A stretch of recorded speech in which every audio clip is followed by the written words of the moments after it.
Hello dear students, how are you all? So I TAUSIF Ahmed welcome you once again in this wonderful platform exam board, and today we are going to study some very good examples of some very good questions of participles. Okay, as you know that we had been studying participles, and for 2-3 days the class has been interrupted due to some technical reasons, but now we will resume and the class will be uninterruptedly proceed. Okay, so here we have some important questions based on participle. Today this is the last class for participle, and from tomorrow we will start a new chapter. So here are some good questions of participle. As I taught you that how to solve participle questions, what are misrelated participles, how a participle can be used as an adjective, what is the difference between a present participle and a past participle as an adjective, what is the role of perfect participle, and how to find out the error related to the misrelated participle. So today we will not only solve some very good questions, but also we will see how to improve them. Okay, so let's start. So here we have some important questions based on participle. Okay, so you have to see whether the subjects are misrelated or not. Okay, so here you have a question. Being a good player, our team needs Rohit as an opening batsman. Being a good player, our team needs Rohit as an opening batsman. So is this sentence correct or there is any error? Is this sentence correct or there is any error? Being a good player, our team needs Rohit as an opening batsman.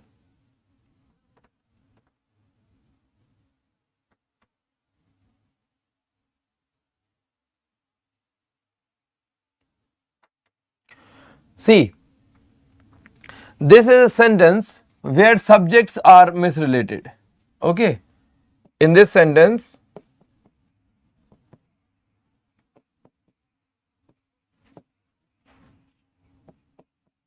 subjects are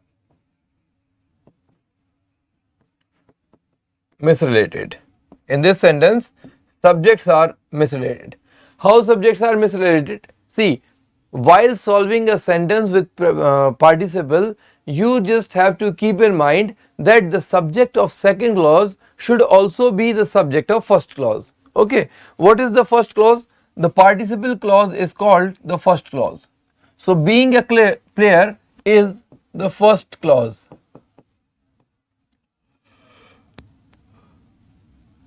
Okay, consider its first clause. However, it is not a clause, it is a participle phrase, but just to understand, consider it the first clause. Okay, and our team needs Rohit as an opening batsman is the second clause.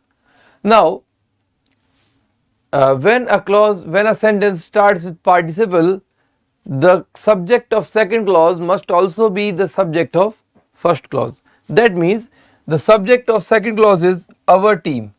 Okay, because from here the second clause starts. So our team is the subject of second clause. Our team is the subject of second clause. Okay, so if this sentence is correct, the subject of second clause should also be the subject of first clause. For example, if our team is the subject here, the sentence is correct. And if the subject our team does not fit here, the sentence is the example of misrelated participle. So now check, our team being a good player. Our team being a good player. So tell me one thing, our team is a good player or Rohit is a good player? Our team is not a good player. This sentence is not possible. Our team is a good player. Okay, how can a team be a good player? So our team, the subject our team does not fit here. Okay, then what is the subject of this clause? Being a good player, our team needs Rohit. Our team needs Rohit means who is a good player? Rohit. So here the pronoun of Rohit, he, will be the subject. That means subjects are misrelated. Okay, this is called misrelation of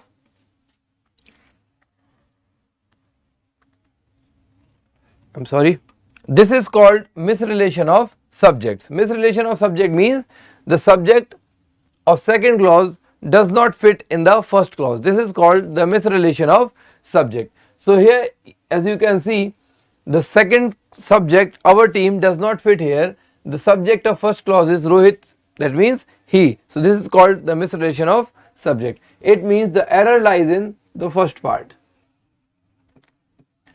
Why does error lie in first part? Because a participle is not possible without same subject. Okay, you cannot use a participle to join two sentences if the subjects are not same. So here subjects were not same, still the participle has been used, that's why it is wrong. Okay, so this is called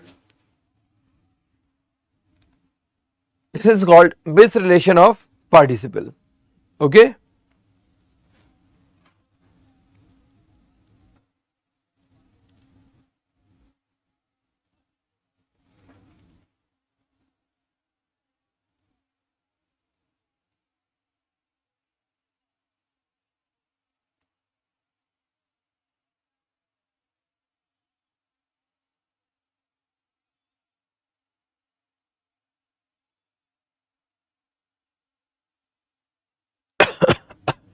Okay, now the next question. Diving deep in the ocean, the boat could not be found by them.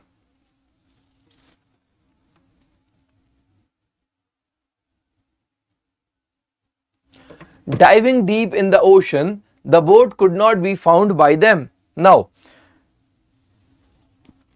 find out whether the sentence is correct or it has an error. The same thing you have to check, that is this the related participle or the misrelated participle. Diving deep in the ocean, the boat could not be found by them.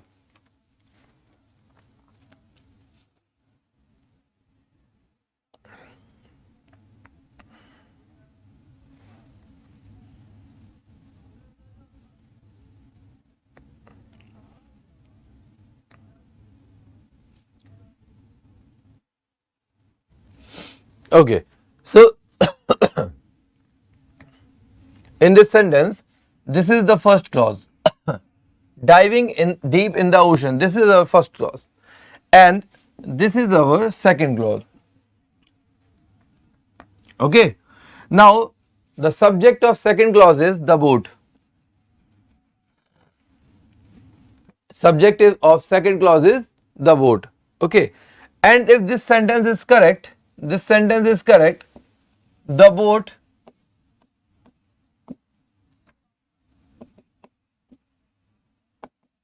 if this sentence is correct, if this sentence has to be correct, the subject of second clause, that is the boat, should have been the subject of diving also.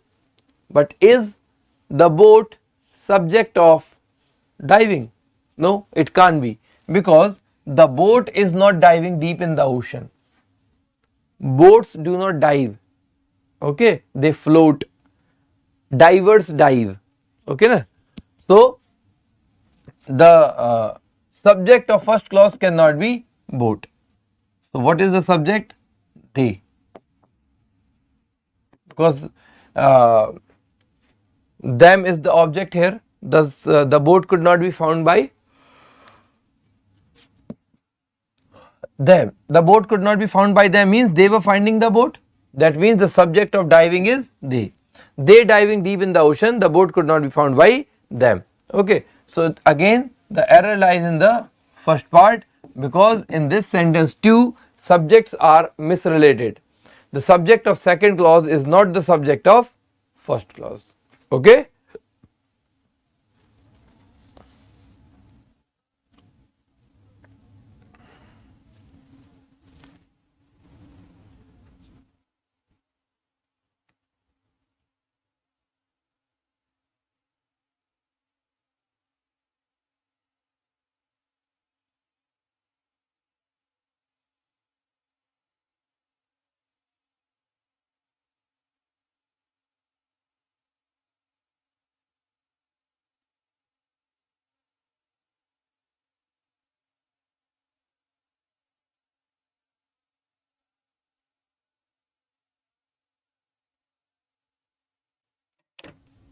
Okay, now question number 3. Question number 3. Having been found injured, the forest rangers took Suresh to a nearby hospital.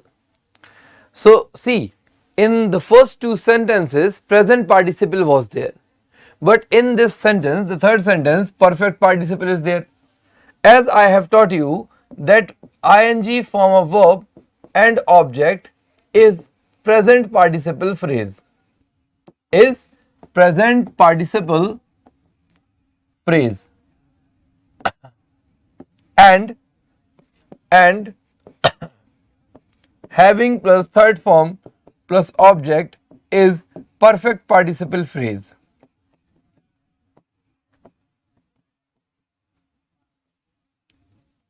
Is perfect participle phrase.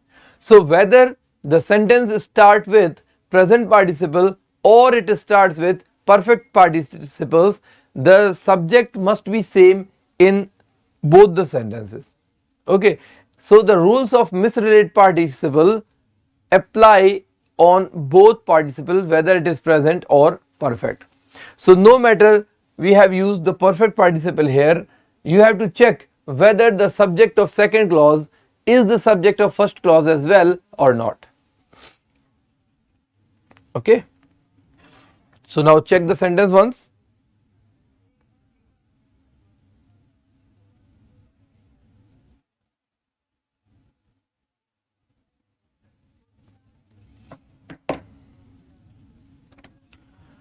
Having been found injured, the forest rangers took Suresh to a nearby hospital. Having been found injured, see, this is our participle phrase, you can consider it first clause, and the subject of second clause is the forest rangers. The forest rangers. The forest rangers took Suresh. The forest rangers took Suresh to a nearby hospital. Okay, the forest rangers took Suresh to a nearby hospital. So, if forest rangers are taking Suresh to a hospital, then who is found injured? Just think about it. If forest rangers, suppose if I am taking my friend to a hospital, if I am taking my friend to a hospital, what does it mean? I am injured or my friend is injured? Certainly my friend is injured. That's why I am taking him to his hospital. If I were injured, my friend would be taking me to hospital, right? So if forest rangers are taking Suresh to a nearby hospital, that means Suresh is found injured. Okay, so Suresh is found injured, right? Suresh. So the subject of first clause is Suresh, but the subject of second clause is the forest rangers. That means this sentence is also misrelated. Okay, this is the meaning of misrelation. If the subject of second clause does not fit in the first clause, this is called misrelation of subject. So here in the second clause, the subject was the forest rangers, but the subject of first clause is Suresh, because you can easily figure it out with the meaning.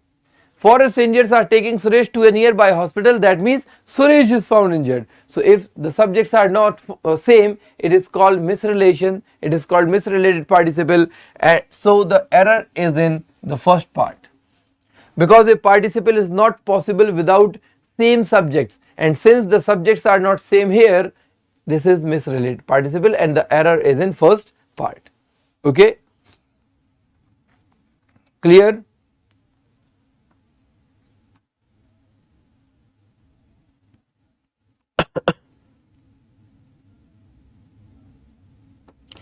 Any doubt, any problem?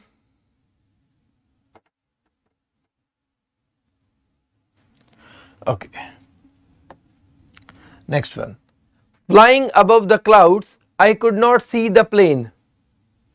Flying above the clouds, I could not see the plane. Now, tell me whether this sentence is correct or this too is misrelated.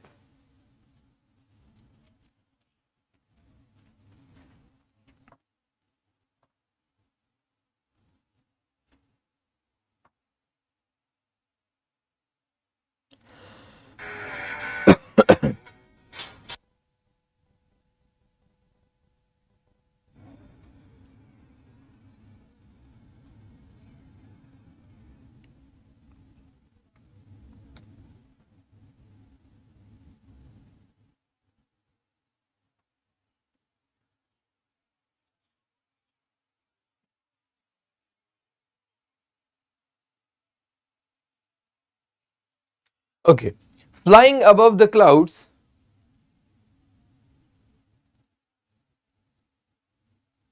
flying above the clouds, I could not see the plane, right? Okay. Now, so first clause is flying above the clouds. This is our first clause. This is our first clause. And the second clause is I could not see the plane. Okay. So from here, second clause starts. I could not see the plane. The subject of first clause is, the subject of second clause is I. Okay. Now, if this sentence is not misrelated, if this sentence is correct, if the subjects are related, it means the subject of first clause should be the subject of second clause should be the subject of first clause as well. Now, tell me if the subject of second clause, that is I, is the subject of first clause as well, or this first clause has some other subject. See, in this sentence, let me tell you once again, in this sentence, this is our first clause, flying above the clouds. Okay, this is our first clause, flying above the clouds, and I could not see the plane. This is our second clause. And what does misrelation of participle means? If the subject of second clause does not fit in the first clause, it means the sentence is misrelated. Misrelated means error. Okay? If the subject of second clause does not fit in the first clause, this is called misrelation. Right? So the subject of second clause is I. Subject of second clause is I. Now if we put I here, the sentence becomes I flying above the clouds. I flying above the clouds. So just tell me, do we fly? Do we fly? No, we do not fly. Okay, plane fly, bird flies, but we do not fly. So the subject of this clause cannot be I. Then what is the subject? Flying above the clouds, I could not see the plane. The sentence means that the aeroplane was flying above the clouds. That's why I could not see it. Okay, I heard the sound of a plane flying. I looked.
Okay, so as I told you, I think voice was not there, so let me explain it again.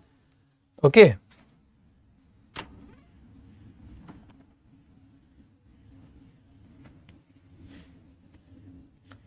Let me explain it again. If we have the sentence being a good player,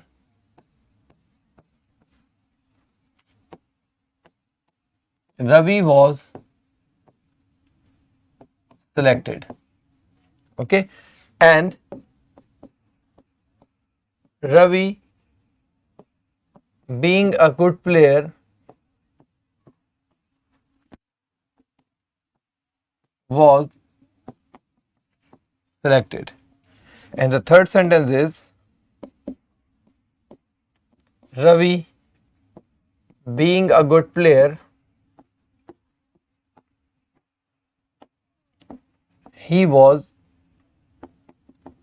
selected. And fourth sentence is he being a good player, Ravi was selected. Okay, so here we have four sentences. Now try to understand these sentences very carefully. Let me tell you the difference. Okay, as I told you that if the subject is common in both the clauses of a participle sentence, there is no need of repeating it. You can write the subject either with the first clause or with the second clause. You do not need to repeat it in both the clauses if the subject is same. For example, in this sentence here we do not have subject. Okay, now being a good player, Ravi was selected. Being a good player, Ravi was selected. So who was selected? Ravi was selected. Now think, if Ravi was selected, then who is a good player? Of course, Ravi is a good player. So Ravi is the subject of first clause as well. Okay, that means subject is common.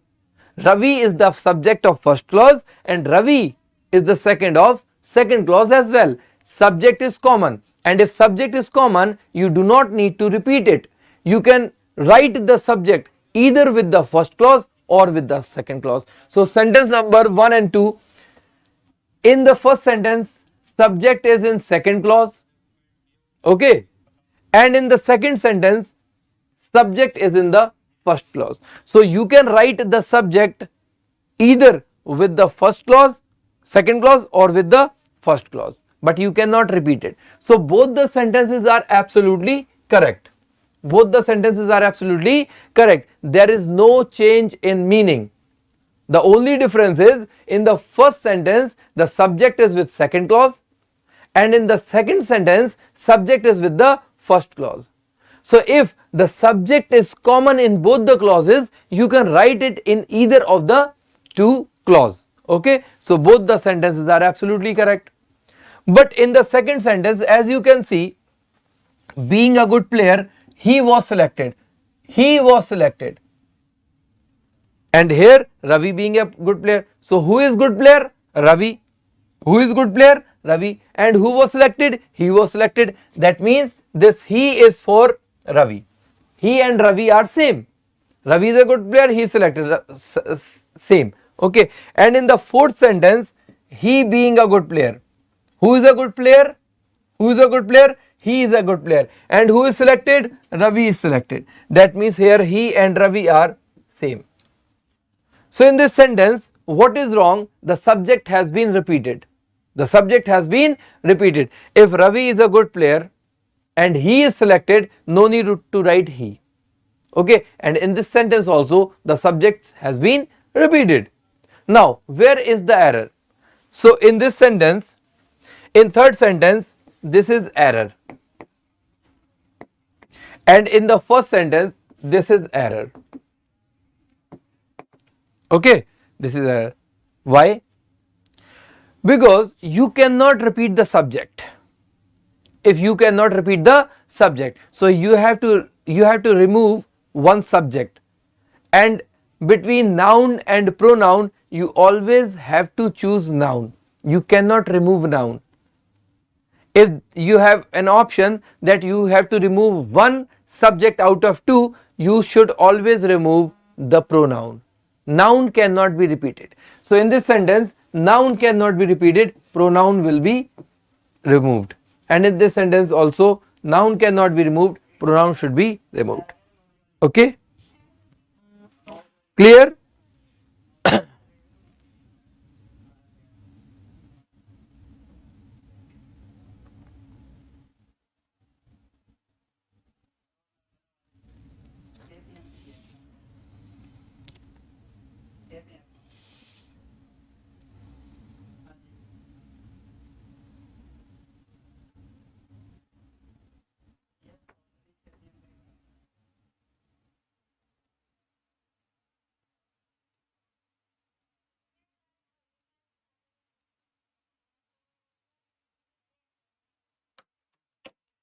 Clear?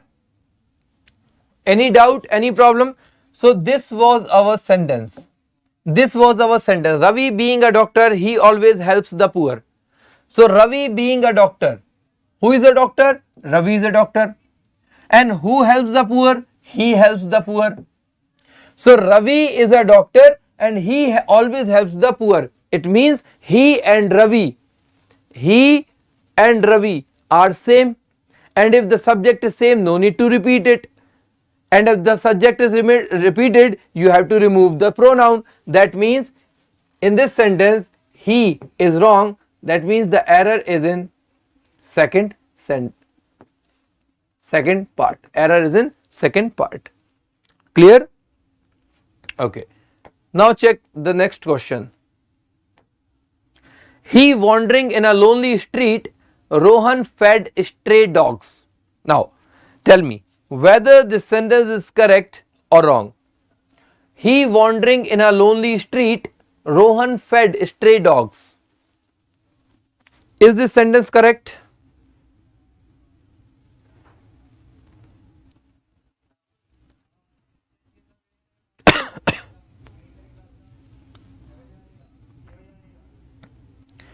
Is this sentence correct?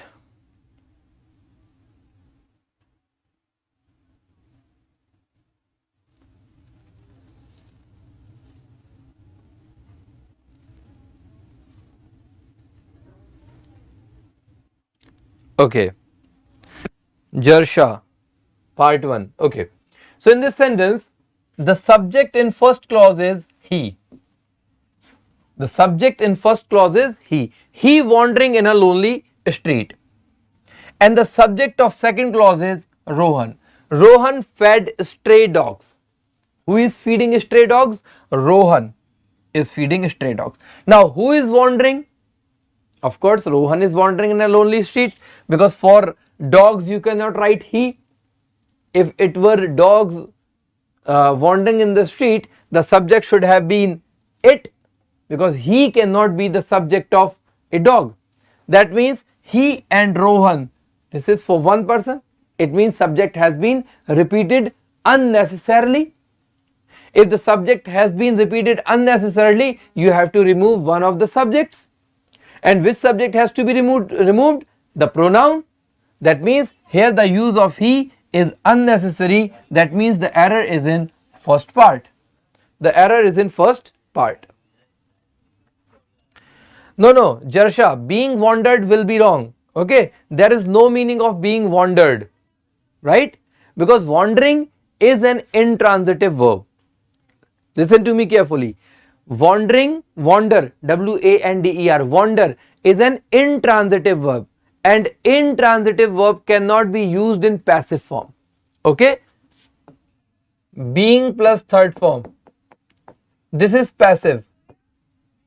This is passive, and intransitive verb cannot be used in passive form, and wander is an intransitive verb. That's why you can never write being wandered. It has no meaning. Okay, Jarsha?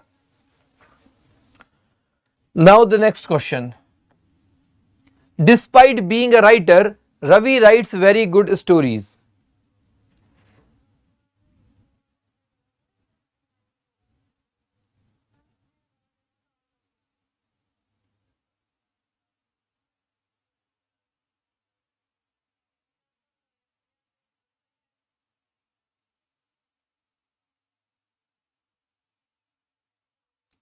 Despite being a writer, Ravi writes very good stories. Now, what is the error in this sentence? What is the error in this sentence? Is this sentence correct or there is any error?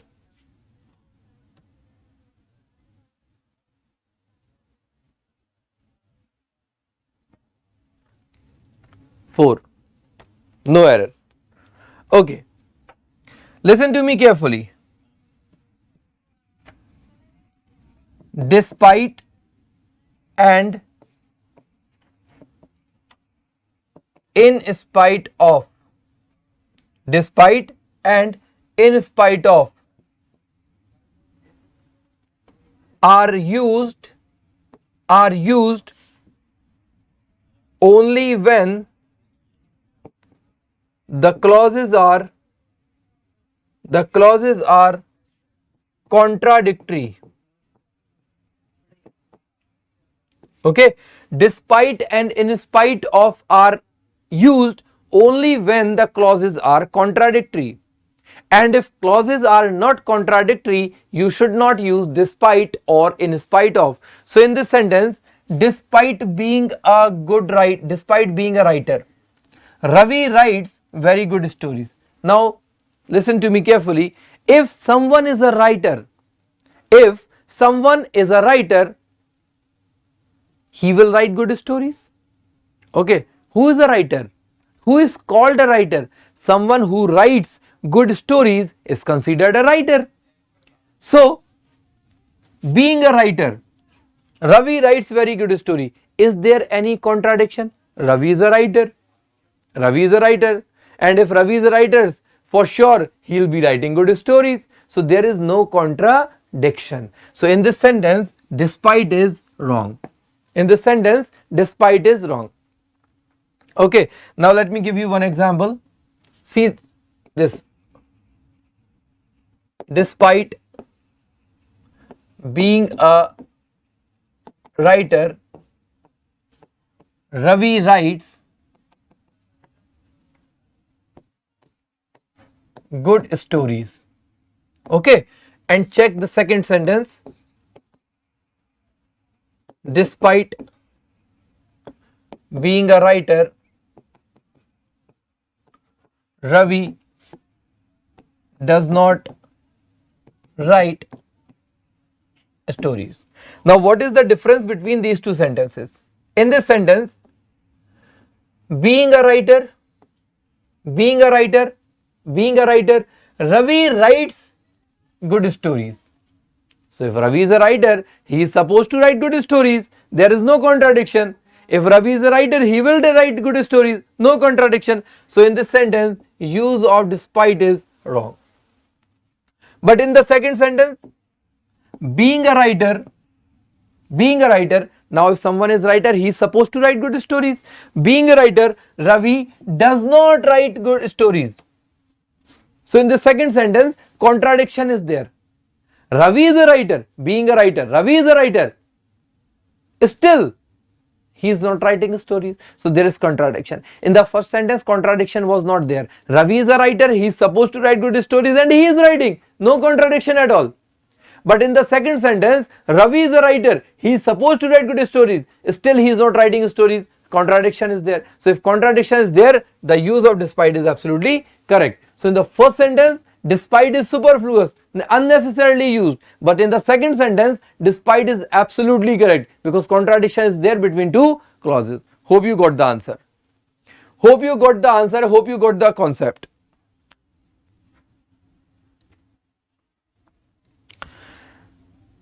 Is this clear or should I explain it again?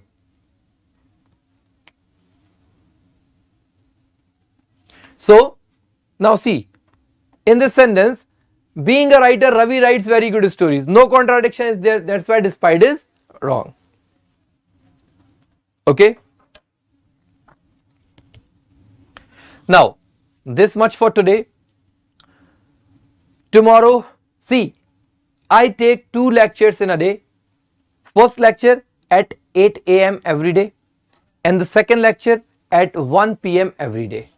Okay, so if you want to study English grammar in detail, do join both the sessions, okay, at 8 a.m. in the morning and again at 1 p.m. in the afternoon, right? So I take 2 sessions every day on this channel, okay. So I'll see you at 1 p.m. and this session will be continued tomorrow, okay. See you tomorrow at 8 a.m. Till then, goodbye.